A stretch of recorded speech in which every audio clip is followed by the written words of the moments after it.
Hey everyone, welcome to the Dr. Josh Axe Show. I am your host, Dr. Axe, and each and every week on this show, we explore the science behind how to grow in body, mind, spirit, and take your health and your life to the next level.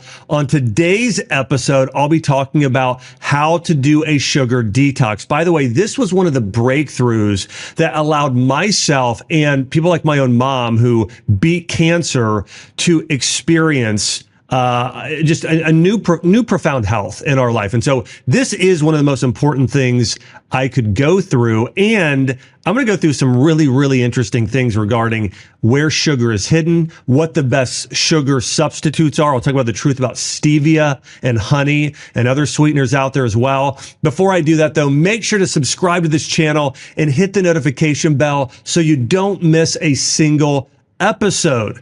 Now, here's a reality. I first became very aware of the negative impact of sugar when I was a kid. So my mom was diagnosed with cancer when I was 13 years old. And I remember my mom going through chemotherapy, her losing her hair. I remember just sobbing and just being so, it being such a traumatic experience, almost losing my mom. There was one time we thought she was going to die, and miraculously she was able to live through all the chemo treatments. And when I was 14 years old, I made a decision. I didn't know anything about health except for this. I knew that sugar was bad. I remember hearing that candy bars and soda was bad. So I stopped eating candy bars and drinking soda when I was a kid. And one of the things I'll tell you, I saw improvements in my health because of it. I started using protein powder, working out a lot, became even more health conscious, and it really impacted my health in a positive way. And I look back at my mom's cancer diagnosis, and one of the reasons I believe she developed cancer, and I believe it's because she drank so much sugar. My mom was a sugar addict, and she drank fruit juices, sodas, just sugar all day long. And when you look at the research today, we know that a lot of sugar it will feed cancer cells, especially if it's added sugar. And so it's something you need to be conscious of. And so on this episode, I'm going to really go through how to detox from sugar, get it out of your diet, and replace it with things that still are sweet and that taste amazing, that can really take care of those cravings that you might have. You know, I remember this as well growing up. My mom, we had this beverage called Juicy Juice, okay? Now, at the time, I flipped it over and it said made with 10% juice. Now, today, I want to say Juicy Juice is made with 100% juice, but I'm sure it's still pasteurized and not healthy for you at all. But that's a lot of what my mom drank. And there's people today thinking, I'm doing great drinking fruit juice all day long. And the reality is that's not true, but I'll get into that here in a minute. Now, here is the reality of how much sugar people are getting on a regular basis, according to the Mayo Clinic. The average person consumes 22 teaspoons of added sugar per day. That's about 82 pounds a year. Think about this. Now, what you're thinking is, okay, I don't sit there and add, think about this, 1, 2, 3. You're not sitting there adding 22 spoonfuls of sugar to your drinks and to your meals. But the reality is this added sugar is hidden in everything from ketchup to lunch meat. It is hidden all over the place. And so I'm going to unveil to you the biggest sources of hidden sugar. Now, the most common ones are beverages. Okay, sugary drinks are the leading source of added sugar. They contribute to nearly half of our added sugar intake. You know, I was at the store recently with my daughter, and I was looking at, she said, "Oh, can I have a fruit juice?" And I flipped over the bottle of the one today, and this happened again earlier in the week. The one today, though, had like 70 grams of sugar, okay? Now, 40 or 50 if it was fruit juice, another 20 was added. But again, there you go. I mean, that is a lot of sugar. And 16 teaspoons is 65 grams of sugar, okay? So that one beverage I could have given my daughter is like her getting probably 17 to 18 grams of sugar. And a typical 20-ounce soda, so a 20-ounce soda, if you drink it, that's around 65 to 70 grams of sugar, around that 17 to 18 or 16 to 18 grams of added sugar.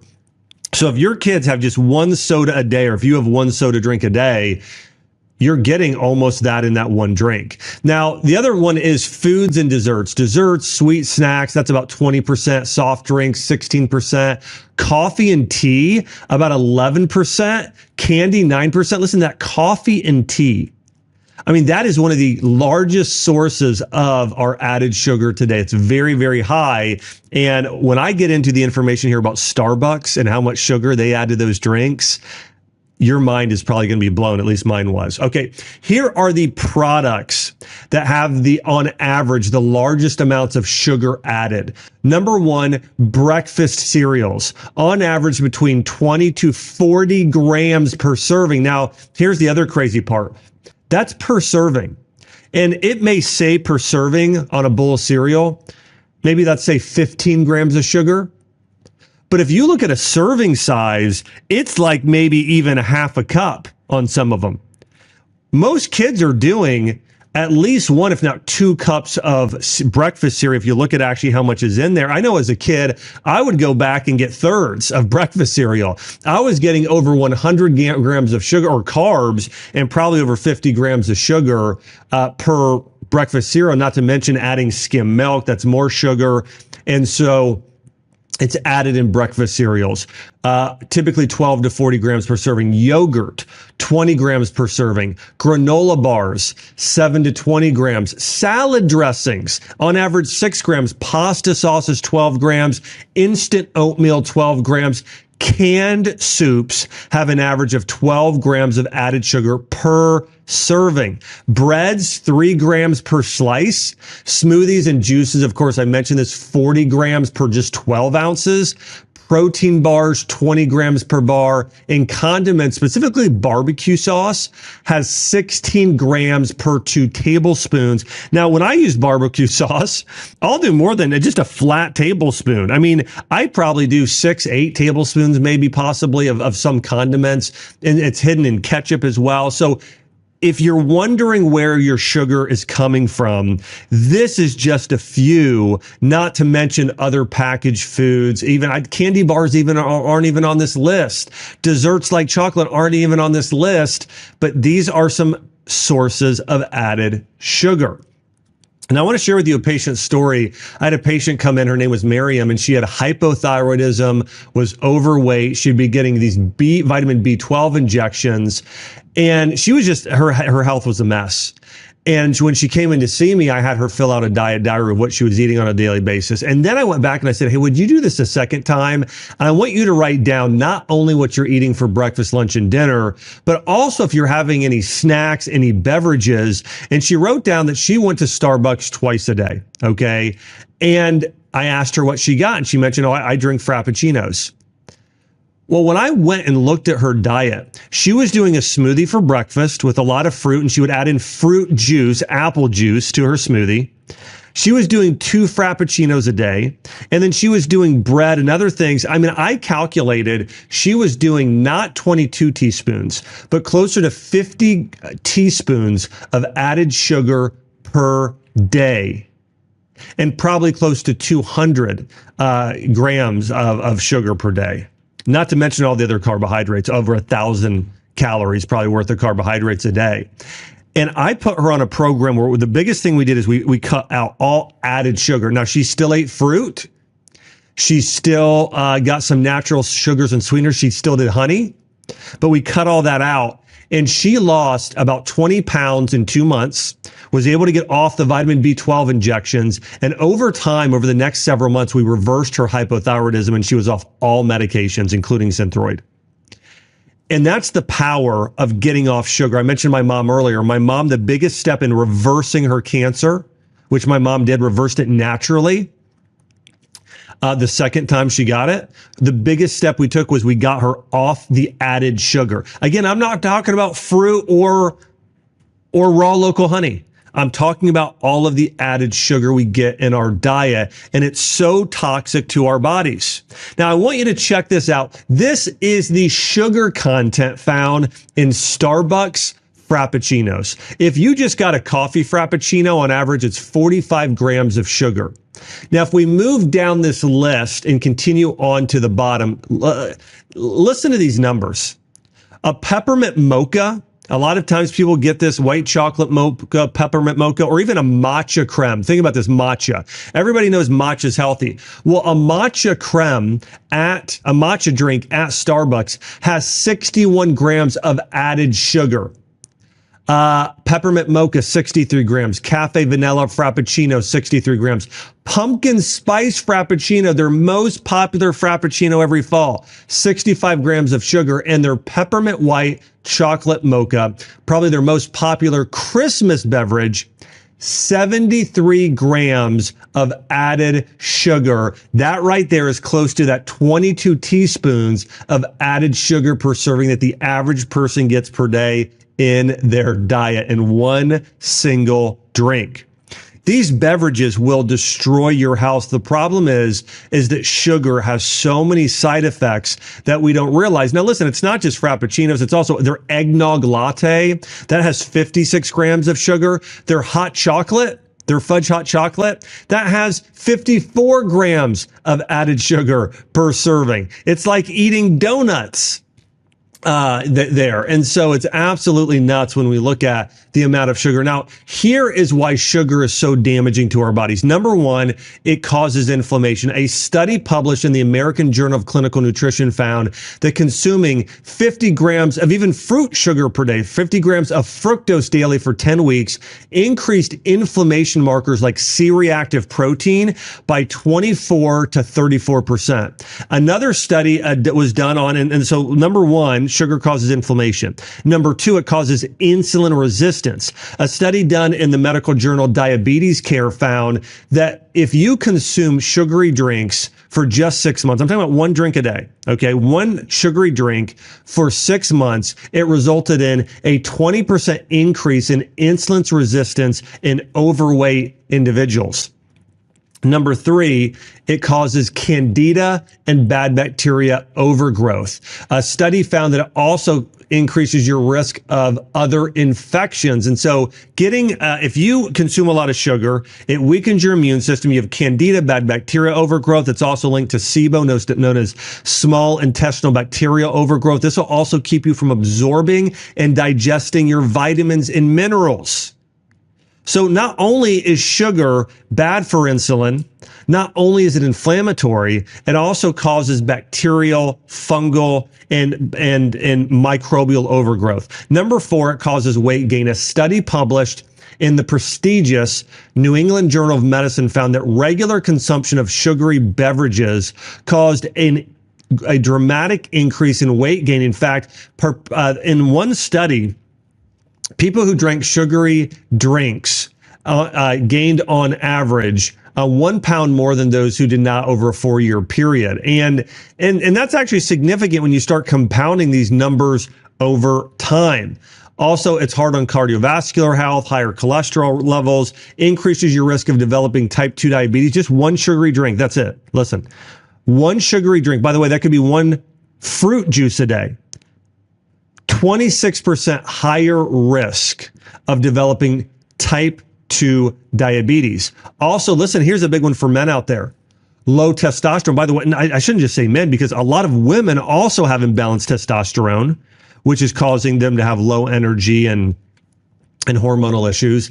But a study found that consuming sugar leads to an immediate 25% decrease in testosterone levels, which can have long-term effects on hormone balance and even reproductive health. Think about that, men. If you consume sugar, boom, your testosterone level drops by 25%. Cancer, that's another link between sugar.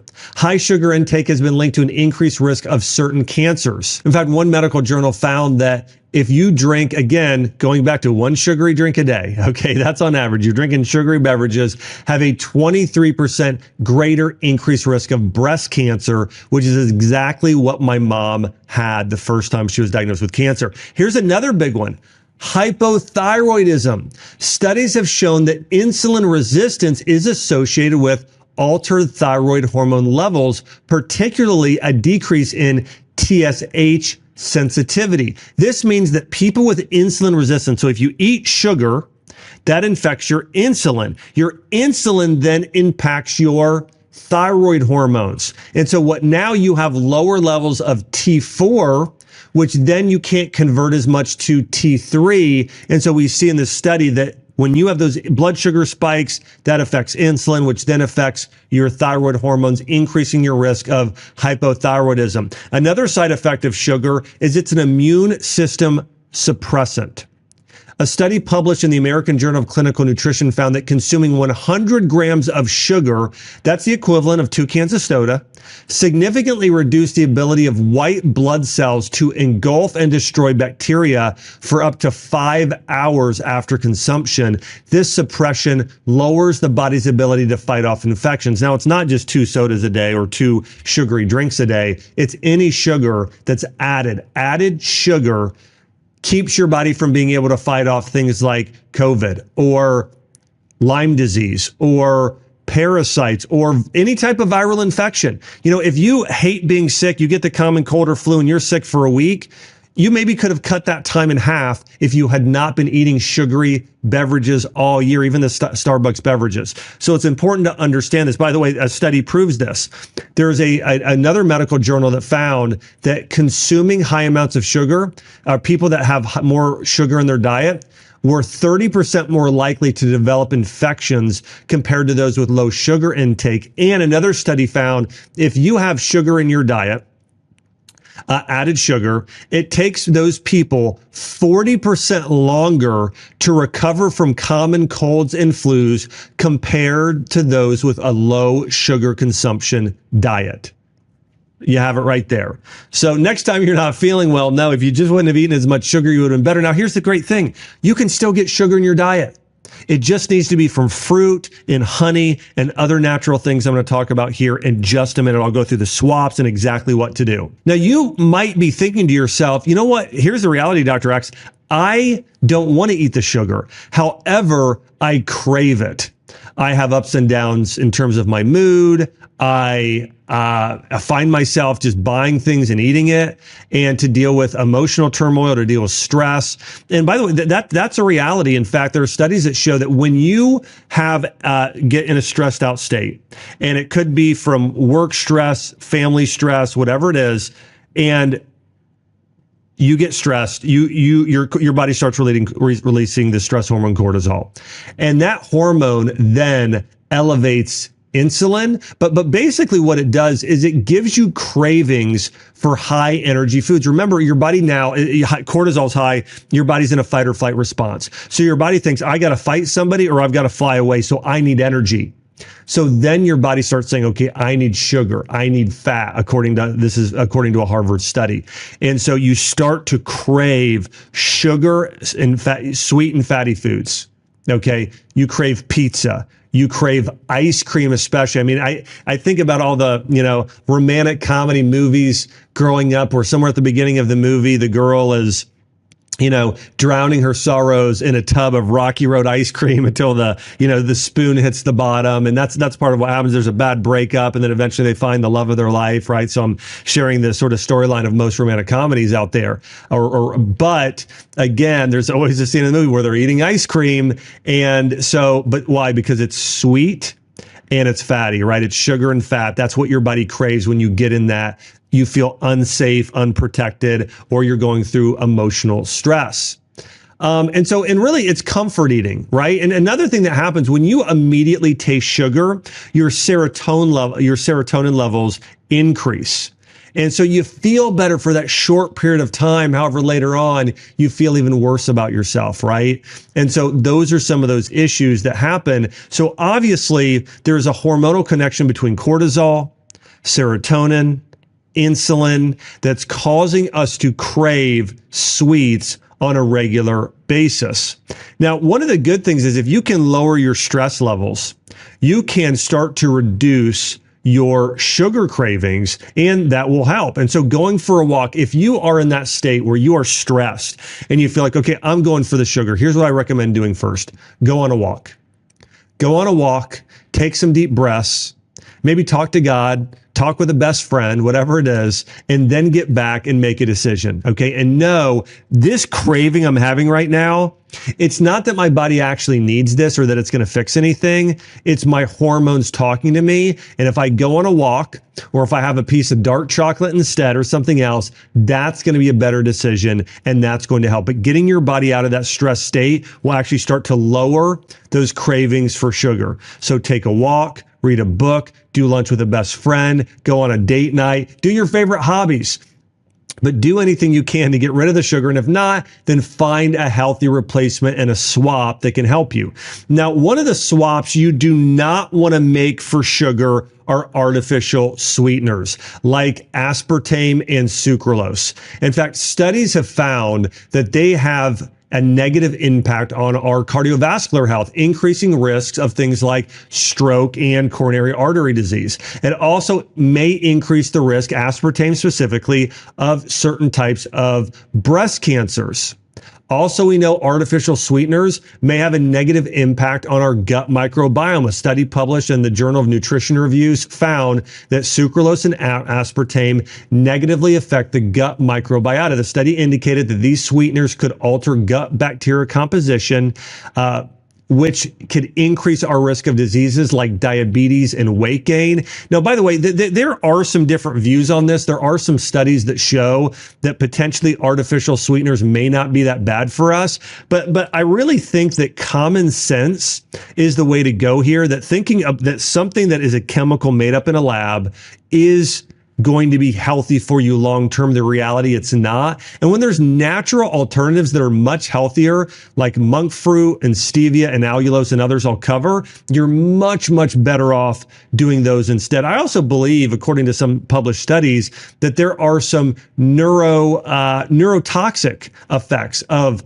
artificial sweeteners like aspartame. All right, so let's talk about sugar alternatives. Some of my favorites include fruit, stevia, monk fruit, and even local honey. And they've been shown in studies to significantly improve health outcomes. Here's a few studies in how I like to use these natural sweeteners. The first is fruit. Now, the reality is that fruit contains sugars, but it also contains fiber, vitamins, minerals, water, which contribute to better health compared to refined sugar. A study published in the British Medical Journal indicated that consuming whole fruits, particularly berries, apples, and grapes, is associated with a lower risk of type 2 diabetes. The fiber in fruit slows down the absorption of sugar, preventing spikes in blood glucose levels. So the reality is, if you're eating a piece of fruit, it will help reverse type 2 diabetes. If you are eating added sugar, it will increase your risk of type 2 diabetes. So here's the thing. Sugar is not the culprit. It's sugar that doesn't have fiber and nutrients in a whole food form and how that impacts your body. So every time you are trying to sweeten up a recipe, or you are trying to satisfy your sweet tooth, do fruit. Even some of the sweeter fruits like watermelon or bananas, they're always going to be better than added sugar or doing some sort of sweetened dessert. So I'd recommend doing fruit instead. Now, of course, berries are the best. They have more fiber. They're lower glycemically. They have less sugar. They tend to have more antioxidants. So go with berries whenever you can. But other fruits like grapes, apples, watermelon, those are fantastic choices. Go for fruit whenever possible. And even something like dates. You know, this is a sweetener Chelsea and I will use sometime in certain recipes, is we'll use dates. Now, it's more concentrated sugar. It's higher in sugar, but again, there are loads of antioxidants, fiber, and nutrients in there that slow down the sugar absorption. Another great sugar replacement and a natural sweetener I love is monk fruit. Studies suggest that monk fruit can help regulate blood sugar levels and improve weight loss. Now, monk fruit is a sweetener derived from moghrosides in actual fruit, and it's been shown to have no impact on blood glucose levels and actually promotes the growth of beneficial bacteria in your gut. The Journal of Food Sciences noted that monk fruit's around 150 times sweeter than regular sugar, which means you can use a lot less of it and it reduces your calories greatly. So it's like a very, very low calorie, all natural sweetener from fruit. Number 3 is stevia. Now, I've recently got some questions from stevia.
Yeah, people saying, well, I read that maybe stevia isn't the best sweetener anymore. Here's the reality. Stevia has been used in South American medicine. It's been used in Asian medicine. It's been used to sweeten teas in medicine for thousands of years. Okay. And we're talking about traditional Chinese medicine, Japanese medicine, American Indian and South American Indian medicine. And so the reality is it has been proven to be healthy with very little to no side effects for thousands of years. It's actually a relative of chrysanthemum, okay, which is another very effective herb for blood sugar and has tremendous health impacts on the body for things like rosacea and eczema. But stevia is a relative of chrysanthemum. It's a leaf of a plant, of a flower, and the leaves of the stevia plant, of course, are very, very sweet. A study published in the Journal of Nutrition found that replacing sugar with stevia reduced postprandial blood glucose and insulin levels, which can help manage diabetes and prevent insulin resistance. Now, I do think stevia, if you consume a lot of it, it can actually lower your blood pressure. So that's another way it was used, is to lower blood pressure. So if you have very, very low blood pressure, then you want to be careful not to consume too much stevia. But if you have high blood pressure, it could actually lower your blood pressure, which is a great form of medicine. I saw some questions of stevia around possibly fertility. I actually think one single study showed that it might not be good for fertility, and then another study came out showing no, it actually is good for fertility. So the reality is that if you look at the history of stevia, it's safe and effective. Recent medical studies generally speak to it as being safe and effective. So it's a sweetener that I personally use and still think it's good. Now listen, if you're doing loads of stevia and monk fruit and these sweeteners all the time, your body is tasting something sweet. That does have an impact on your body to a small degree. But if you do a lot of it over time, and maybe for some of you, just like somebody can have a food sensitivity to broccoli or carrots, you could have a food sensitivity to stevia, and maybe that causes an upset stomach. But for most people, stevia is a completely fine and good natural sweetener, along with monk fruit and, of course, fruit being another big one. Now, here's another one that I really like called allulose. It's also known as piscose. And it's a rare sugar that naturally occurs in small quantities in certain fruits, such as figs, raisins, and jackfruit. And it's a low-calorie sweetener that provides about 70% of the sweetness of table sugar, but only 0.4% of the calories per gram. And allulose is absorbed by the body, but it's not metabolized, which means it does not contribute to calories or significantly impact your blood sugar levels. So allulose is another good sweetener. In fact, when the monk fruit that I buy is a monk fruit plus allulose. And so you might look this up on Amazon or go to a health food store and look up allulose plus monk fruit and use that as a natural, very low calorie sweetener, which is what we use in the Axe household on a regular basis. Now, my number 5 great sugar replacement and natural sweetener is honey. I am a huge honey fan. It's referenced many times in the Bible. It's been, listen to this. I mean, honey doesn't go bad if it's in the proper environment. They went and you can look this up. They went and they did some archaeological digs in Egypt, and they found honey that was 3,000 years old that was still good.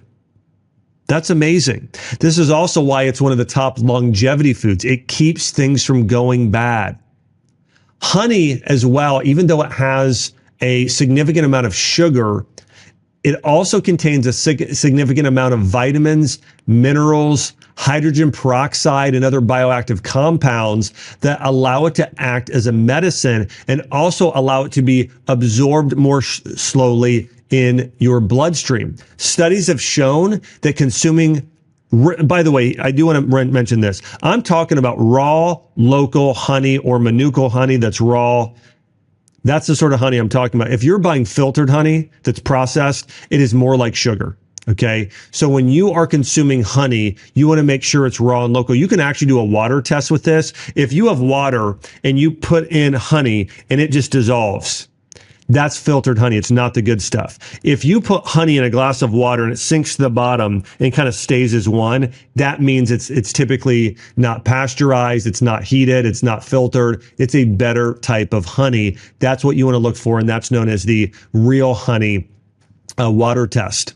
Now, there are studies showing that honey actually can be good for blood sugar levels. Listen to this comprehensive review. This isn't a single study. This was a multiple studies done on over 1,000 people published in 2022. They found that honey consumption lowered fasting blood sugar levels, lowered total cholesterol, LDL cholesterol, triglycerides, markers for fatty liver disease. It also increased HDL cholesterol and was good for inflammation. The medium daily dose of honey in the trials was 40 grams per day. That's about 2 tablespoons. And the medium length of the trials was 8 weeks.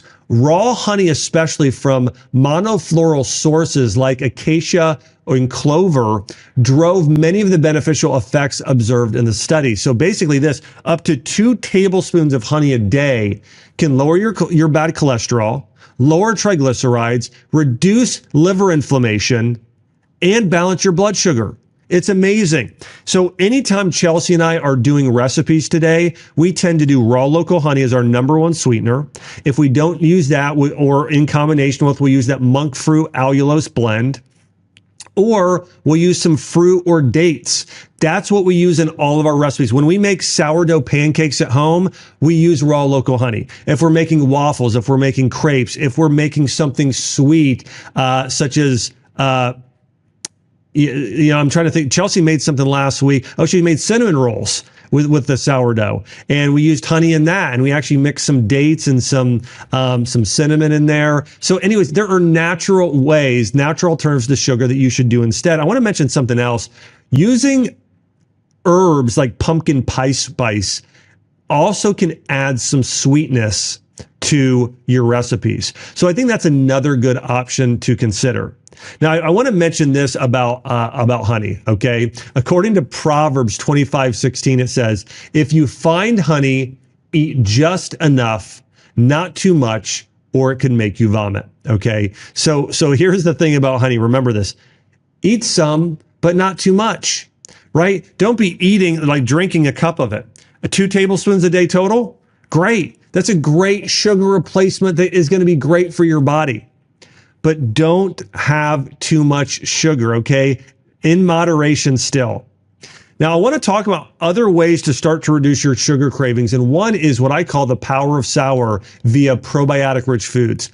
A study published in the Journal of Appetite found that obese individuals who consumed a probiotic blend of specific strains of probiotics like lactobacillus and bifidobacterium, these are ones you'd find in something like yogurt, those who did that for 12 weeks reported reduced sugar cravings and lower sugar consumption compared to the placebo group. Another study was done very similarly for just 4 weeks, and they found the very same thing. And so one of the ways you can reduce sugar cravings is to take a probiotic supplement and eat probiotic-rich foods. Sauerkraut, kefir, yogurt, even apple cider vinegar. These are ways eating those sour foods reduces those sugar cravings. And even fermented foods, sourdough bread, that's another good one. But doing those fermented foods, I also like kimchi, by the way, coconut yogurt.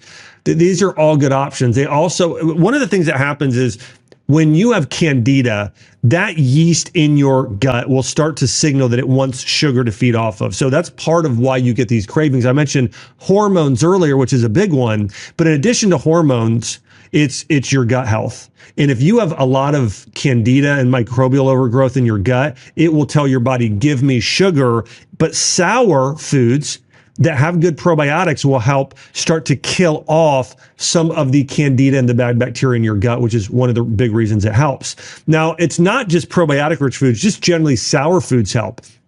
Citrus fruits like grapefruit, green apples, and cranberries also are good for gut bacteria and will also help reduce these sugar cravings. A few other things that can help you fend off the sugar cravings, along with the sour foods and the natural sugar replacements. Eating more fiber. A study done at Harvard found that fiber slows the digestion of glucose over time. That will stabilize blood sugar and help you feel fuller longer.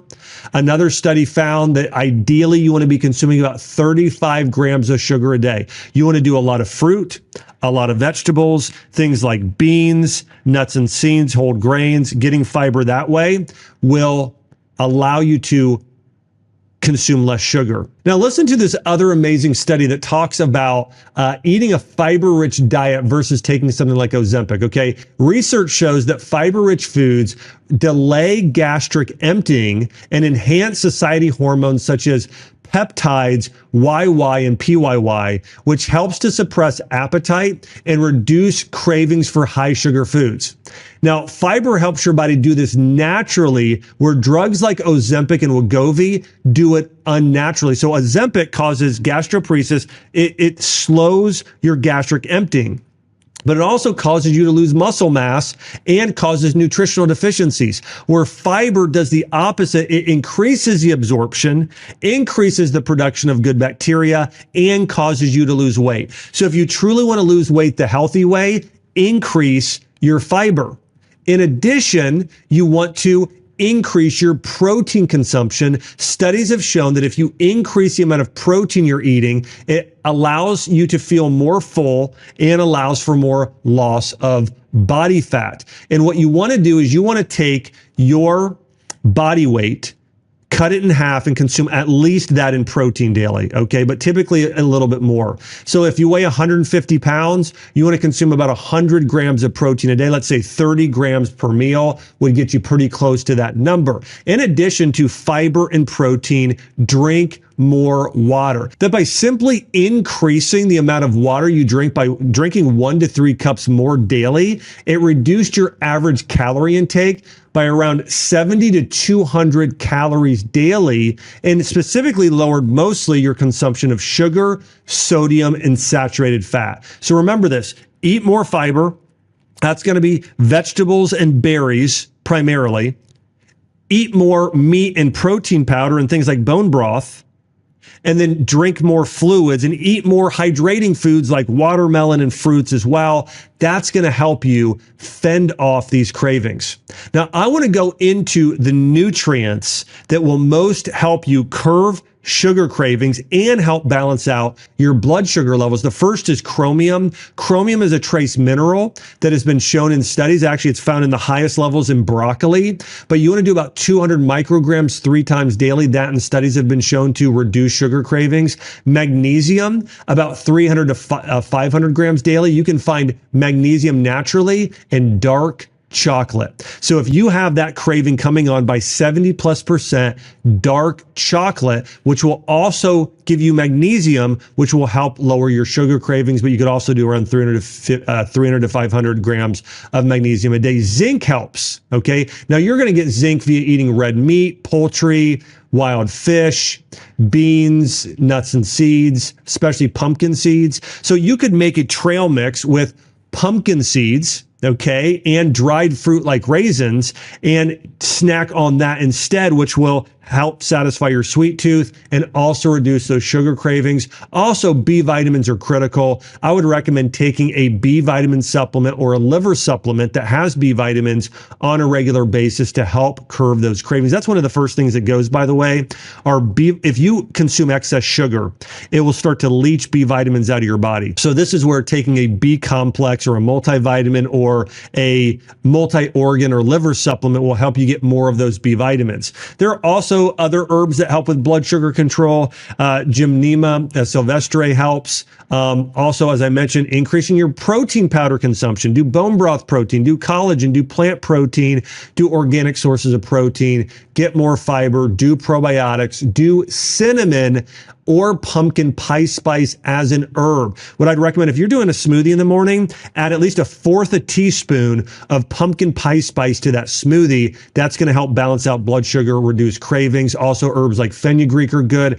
And probably the top supplement for regulating blood sugar levels to reduce cravings is berberine. It's a compound found in the bayberry leaf. So taking that as a supplement would also be helpful. But remember, sugar is toxic. It increases your risk of cancer, diabetes, weight gain, hypothyroidism, chronic infections and weak immunity, and almost every other condition you can think of. And the great news is you can simply replace added sugar in your diet with fruit, with honey, with monk fruit, with stevia, with allulose, and still satisfy your sweet tooth. Hey, do me a favor, share this episode. More people need to know the truth about sugar. Here's a reality. We all need to do a sugar detox. By the way, there are 70 plus grams of sugar in certain Starbucks Frappuccinos. People don't know where they're getting this sugar. And I wish we would have known about this as a family. My mom would have known about this. I think maybe if my mom wasn't consuming all that sugar, she maybe never would have gotten cancer in the first place. But that was part of our battle in reversing her cancer, was getting her off all added sugar. So, hey, do me a favor, share this on Instagram and Facebook, or just text it to a friend. More people need to know the truth about the toxic effects of sugar and what to do instead. Hey, thanks so much for being on mission with me. And thank you so much, all of you that are subscribed here, that are liking and commenting on the show. I am so grateful for you. And I hope you're enjoying this information and that it's changing your life as it is mine. Thanks for tuning in here to my show, The Dr. Josh Axe Show, or should I say our show, The Dr. Josh Axe Show, where each and every week we explore the science and principles of how to heal in body, mind, and spirit. I'll see you on the next episode.